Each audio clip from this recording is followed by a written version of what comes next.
Hello, Ryan here, aka Mac, and welcome. Today I will be breaking down the most recent Persistent Universe monthly report. As always, a huge thank you to all of my patrons and channel members. Thank you guys so much for the support, it is truly appreciated. And if you do enjoy my videos, please do consider subscribing and helping the channel to grow. Now this is going to be quite a long one, so I highly suggest getting a cup of tea or something to drink and settling in. Now kicking off with character art, they polished outfits for the Duster faction, who are found in the Stanton system, plus production began on the Frontier helmets. Now the Frontier style is to be the style for the Pyro system. Concept-wise, the team explored the Headhunters and Rough and Ready gangs, who I believe also reside in the Pyro system. I have heard of the Rough and Ready gangs, I've not heard of the Headhunters, plus they prepared handoff documents for the Dusters themselves. Now for the ship art team, they spent the month closing out the Argo SRV alongside two unannounced vehicles, and I really hope that the Argo SRV comes in for 319 or earlier, and that we have a place to tow all of these ships and just get rid of them, or even offer them up to people for salvaging, as it doesn't take long for these wrecks to accumulate. But also, quite interestingly, there are two unannounced ships that are coming to a close, likely for Invictus launch week in May, so we will see more about that as the time gets closer, I'm sure.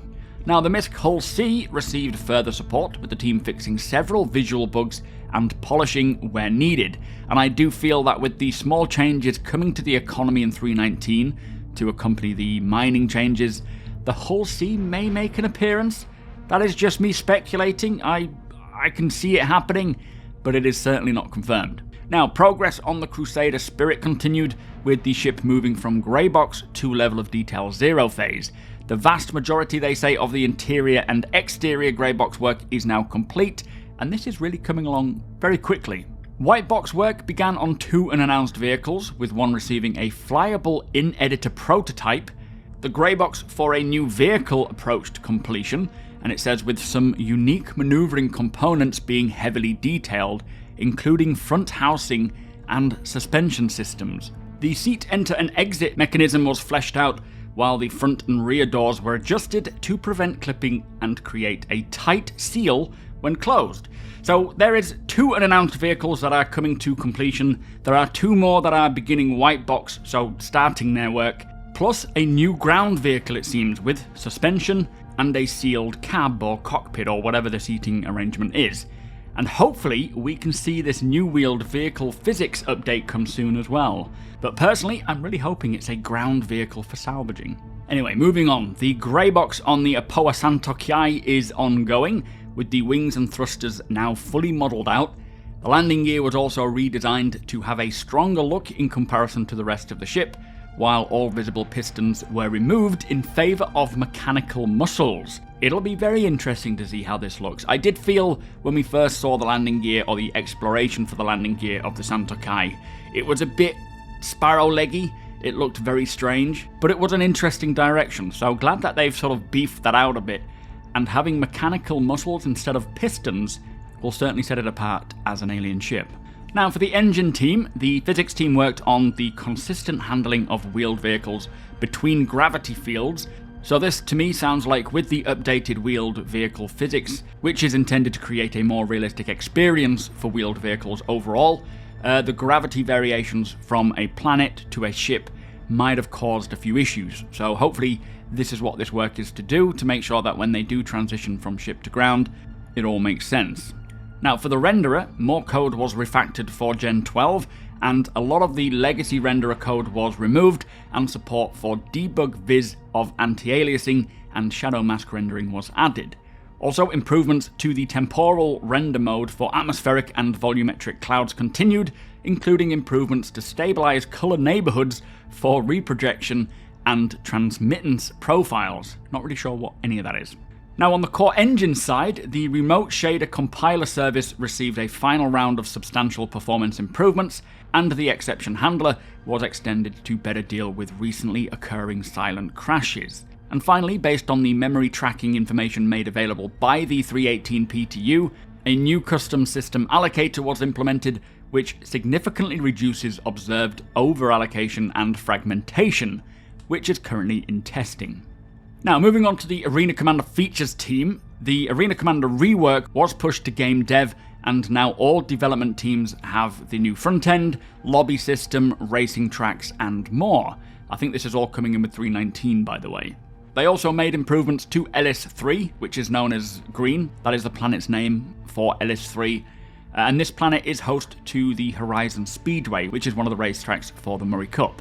And updates include a new biome with higher mountains, increased water levels, and beaches to better represent the vast oceans and the in-law vacation destination that the races are hosted over. And when this eventually all comes to the verse, we will be travelling to Ellis to watch the Murray Cup, where players, if they're good enough, will be able to compete in. Also, design began a full rework of the Deford Link racetrack, alongside finishing work on the old Vanduul, plus they completed a pass of all the holographic checkpoints to ensure that they best represent their areas and environments.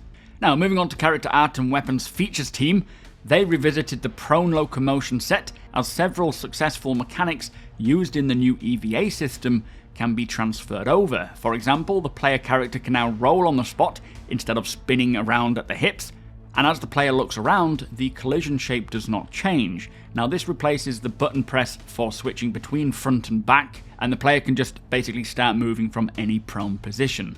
Now, these types of player animation updates have been a long time coming. Many player movements right now in the PU feel very clunky, very awkward, so it is great news that they are now working on these, and I can't imagine it will be too long for them to come to the persistent universe once they are implemented into Squadron.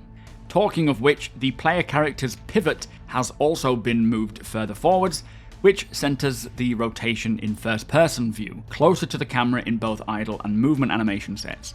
Now, this makes rotation control far smoother, although it does require a full update to all animations and transitions, so really hope that that won't take too long.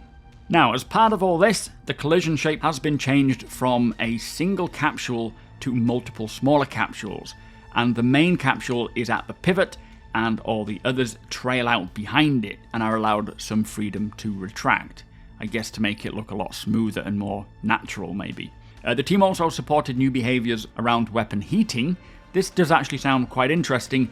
There is now an option for FPS weapons to overheat, and this will then require user intervention to restore functionality similar to a reload action. However, before the weapon hits this overheated state, it can change its behaviour at the various temperature thresholds. So for example, the fire rate can increase, the fire mode can change to a beam type, that would be kind of cool, or the number of projectiles per shot can increase. Now, I really like the sound of this, as it does encourage more weapon mastery and maintenance. Weapon misfires and malfunctions have been planned for a while, we don't have them yet, and this is to promote maintenance as part of the wear and degradation system, but instead of it simply being a misfire that requires the player to interact with the weapon or do something, if you are a skilled user of that specific weapon and know how to handle it, you could get it to a certain temperature and maintain a different fire type to help you in battle. Now, this will be very interesting to see how it works in game, and there are actually some ship weapons that do a similar thing. I think they removed all these behaviours and characteristics out when they started balancing them, but they will come back in, where if you can maintain a certain temperature with a weapon, it'll offer you a different option. And again, it'll be very interesting to see how this works in game. Now, for the gameplay features team, they supported the ongoing mining and tractor beam updates, which led to improvements to the tractor beam user experience, like adding an on-off toggle rather than the current press and hold, thank God for that, and adding new AR reality markers to show the validity of an item the player wants to attach. Very happy for this on-off toggle, it just allows you to concentrate more on moving your character rather than having to try and figure out whether you're holding something right or not. So yeah, good improvement there. The team also improved the loot generation debug tool to make it easier to validate loot distribution, plus ship refinery work began, with the design intentions brought up to speed to allow the engineers to start work in the next sprint. Now, this is great news, pushing refining for an upcoming patch which will coincide nicely with the updates to be able to remove the saddlebags, hopefully in 3.19. If not, I'm expecting 3.20, but using the tractor beams, moving these mining ship saddlebags into, say, the Starfarer option, or eventually the Expanse, refining in the field, that'll be brilliant. Now, for the mission features team, they continued work on the salvaging contract missions, adding polish and balance, plus progressed with the package extraction mission, with the team saying, we are looking at adding general cargo to mission ships to give players a reason to investigate destroyed ships or ships that are in soft death.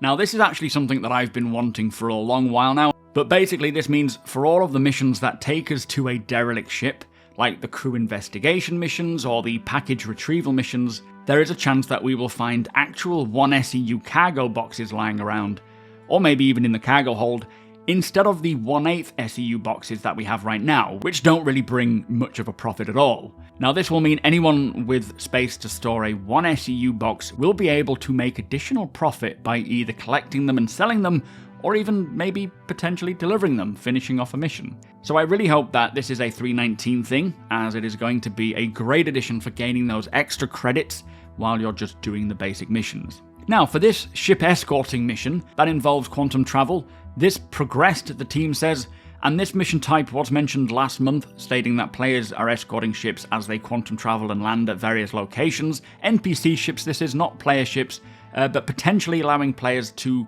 go on board and carry out tasks. So it'll be really interesting to learn more in regards to how this is going to work and what we will be doing, but it might be along the route of the escort service beacons, where we actually escort these NPC ships from place to place while they quantum travel around, but also getting on board. Not sure what that's going to involve. Now, the team also began adding quality of life fixes for 319, including enabling players to see historical data of whether a mission was completed or failed, and why. That will be very helpful, especially in clearing up confusion when it could have been a bug causing the mission failure, or just not knowing what to do, so very happy to see this history in our mission logs.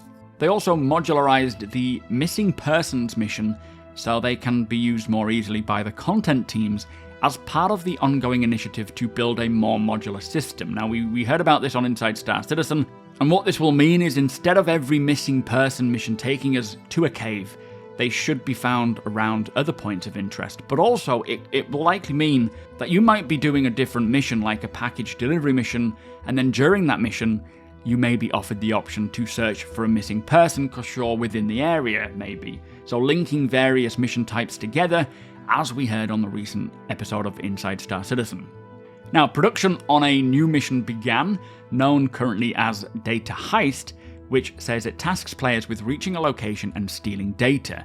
So it looks like this could be to do with this mission that we saw during CitizenCon 2019, was it? Maybe earlier? Where they're at Microtech and they infiltrated one of the facilities, downloaded the data. And I suppose with the work on hacking sort of ongoing, as CIG said they know when they want to reveal this information about the new hacking progress, as well as work being done on the underground facilities, potentially acting as a location for these missions, I think this mission type could be something very interesting. And hopefully it also means the first step into actually having data as a commodity to move around the verse, making use of ships like the Mercury Star Runner and the Herald.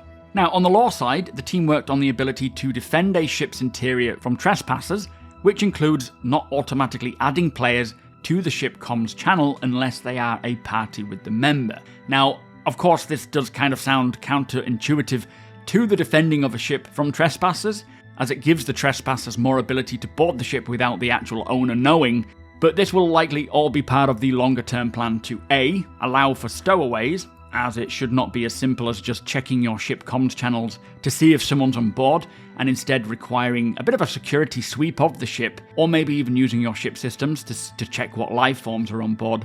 But B, it'll likely be a way to expand on the permission system that will be tied into the party system, so allowing players to grant other players permission to be on board, kind of as a captain would give roles. So basically the lore system can know when a player does not have permission to be on board, allowing the captain to remove that player however they deem fit. So do expect a lot more updates on this system in the near future, but even just getting rid of the automatic addition of a player onto a comms channel will be a big step in that direction. And finally, for this team, a liability system was created to deal with crimes committed with tractor beams, with the team saying this includes a new system for attributing blame for the act of say, throwing someone out of a window. So basically this will handle the updates to the tractor beams coming in 3.19, as of course we will need the ability to be able to tractor beam people, either in a legitimate way or an illegal way, but with consequence if they are not willing to be tractor beamed, if that makes sense. Anyway, moving on to the graphics team, they completed a version of mesh generation from spline inputs, which is to be used for jump point tunnels. Very exciting, Pyro, here we come. Various shader improvements were also made, including recoloring skin using physically based melanin controls and adding the initial support for customizable makeup and tattoos. So interesting, who knew physically based melanin was even a thing, hopefully giving a much more realistic tone to skin colours, but also great to hear that the addition of tattoos, and for those wanting makeup, that as well, so you can go to town with your character and make them look more like you want them to.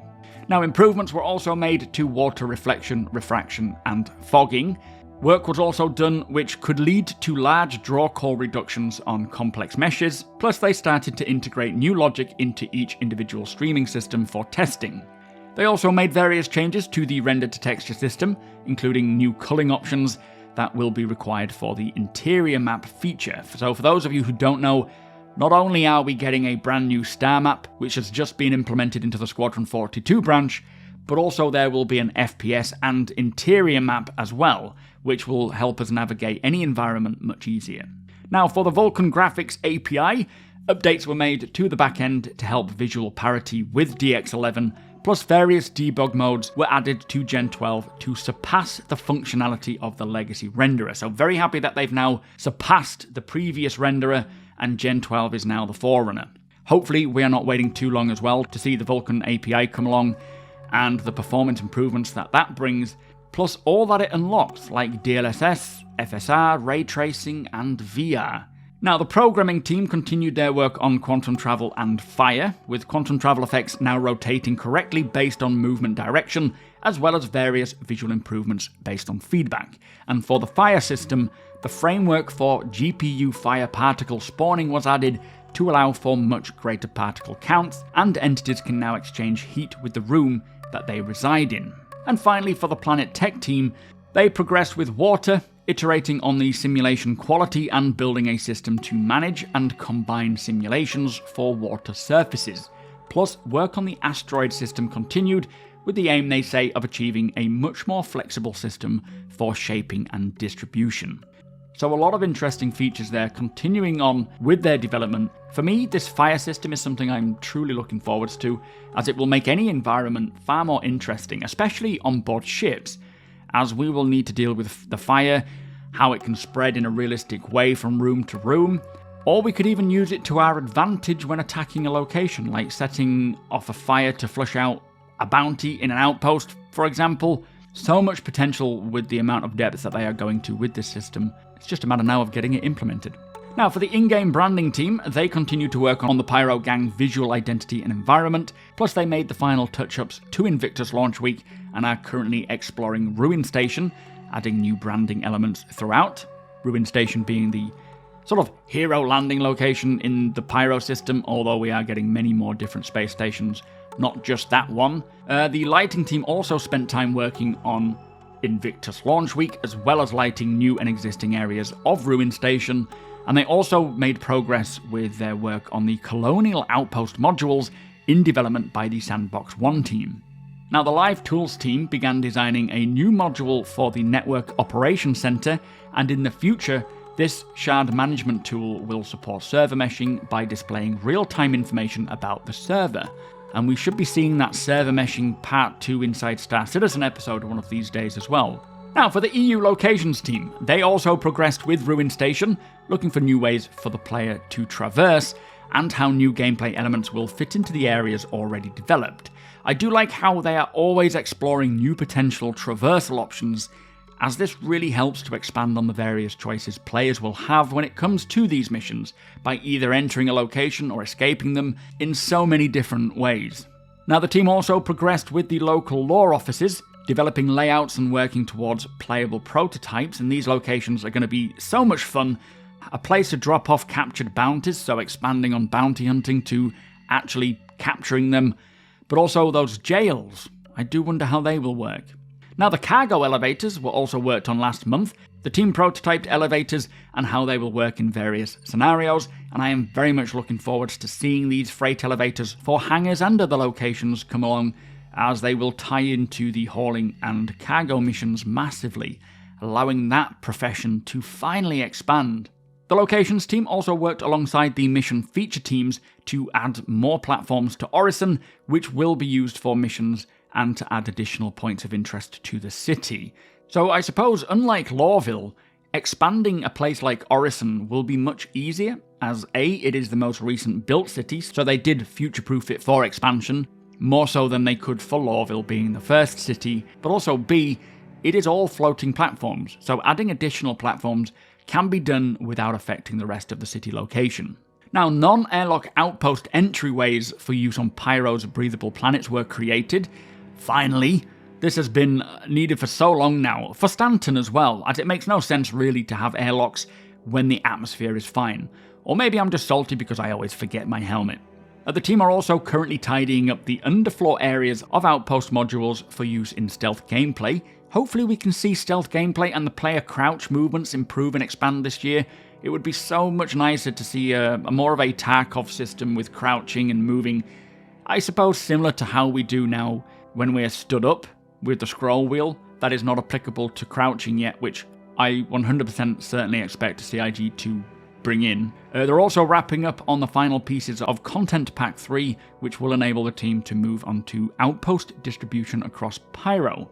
Plus, they are near to closing out the Stanton and Pyro jump points, with some final bits of feedback being applied. It is going to be a monumental event when we are able to travel through a jump point from Stanton to Pyro. I cannot believe how long we have been waiting for this. I think it'll even bring a tear to my eye. Now, the EU Sandbox 2 team continued their work on the underground facilities, and finally the Organics team progressed with rocky caves, plus they touched up Pyro's planets and moons to bring them to the current standard. Now, we have these sandy caves that are new for 3.18. I think I've only found one. Well, I didn't find it. But CIG are redoing the old, current rocky caves as well to bring them also to the newer standard that the sandy caves are at. And then from there, hopefully they'll work on things like ice caves and other cave types as well, which I know they have big plans for the types of caves, the styles, the variations between them. There is a lot planned for caves. Anyway, moving on to the narrative team, it says that they are working closely with various design teams to further develop mission text for several upcoming mission types, including salvaging, investigation, mining, and some new ones yet to be announced. There are a huge amount of new missions coming along, and it seems from sort of 3.19 onwards, the mission content is going to explode for all areas of the game, all different professions of the game, not to mention just the random stuff that can happen thanks to persistence due to what players are doing.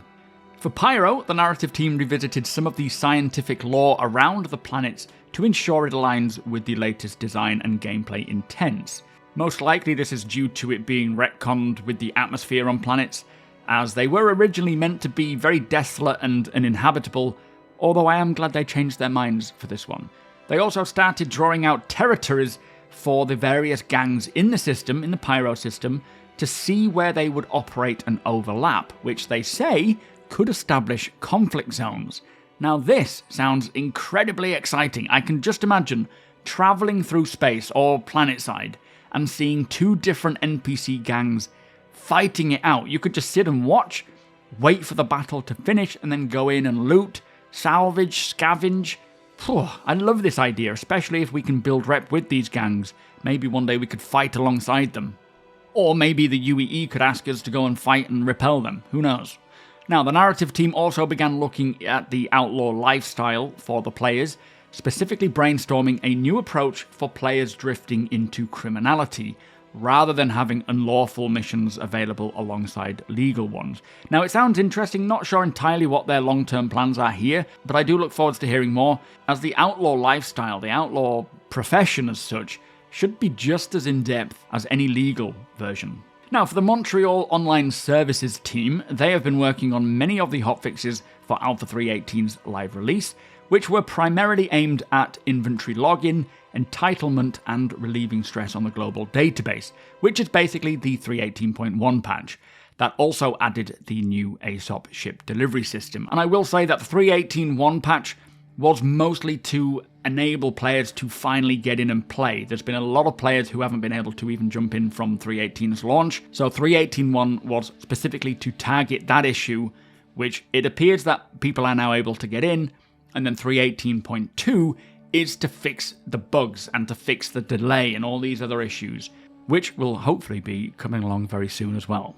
Now, for the Systemic Services and Tools team, this team have begun R&D for a service beacon architecture update, and this makes me very happy, as much of our job offers and job requests from other players, or even NPCs I suppose, will come by way of the service beacon. And this was a very old system that Chris Roberts talked about years ago, allowing players to offer any job that they want, being able to properly rate each other for the job that we have done for each other, and eventually have beacons for just all manner of jobs in the verse. Going to your Mobiglass app, finding one for whatever someone is looking for, and then applying and letting them decide if you are the one for the job. Now, the team also progressed on the character creation service. Hopefully this means the next iteration of the character customizer for the Persistent Universe. I do believe the Squadron 42 version is almost done now, so it'll be interesting to see how that plays into the PU. They also supported the US Persistent Universe team in testing the new expo halls, solved subsumption editor issues, and worked with design on the Quantum Odin system. Now, it has been a hot minute since we heard any updates about this quantum simulation. Really hoping and somewhat expecting to hear more about it this year from Tony Zurovec and his team, as it has been quite a while now.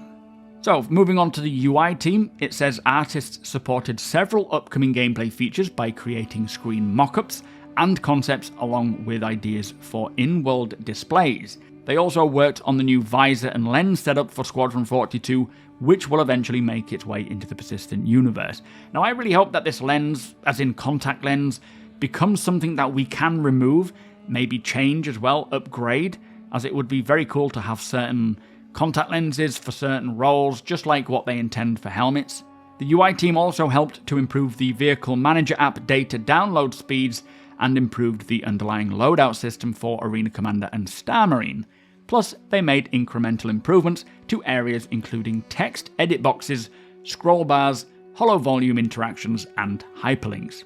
And then finally, we have the visual effects team, who have been putting finishing touches on their new particle library folder structure. This, they say, was in anticipation of the new external ref functionality, which will be moving into the testing phase imminently, and will provide a way for visual effects artists to create template effects which can then be referenced in other libraries, also making for easier maintenance in the coming years as Star Citizen increases in size. So I guess just future-proofing it, making it more streamlined. So there you have it. Quite a long one, I do apologise. That was the Persistent Universe monthly report for March. Some great chunks of information regarding many areas of development, and for me, learning more about all of the gameplay content that is coming in for so many professions in-game, including many new missions, has me very excited for the near future of the Persistent Universe. But with that said, if you do appreciate my videos, please do consider subscribing. Also, feel free to come and hang out over at twitch.tv/supermacbrother. You are all more than welcome over there. Hit the thumbs up if you don't mind, it does the channel a big favour, and tick that notification bell if you would like to be notified when my videos go live.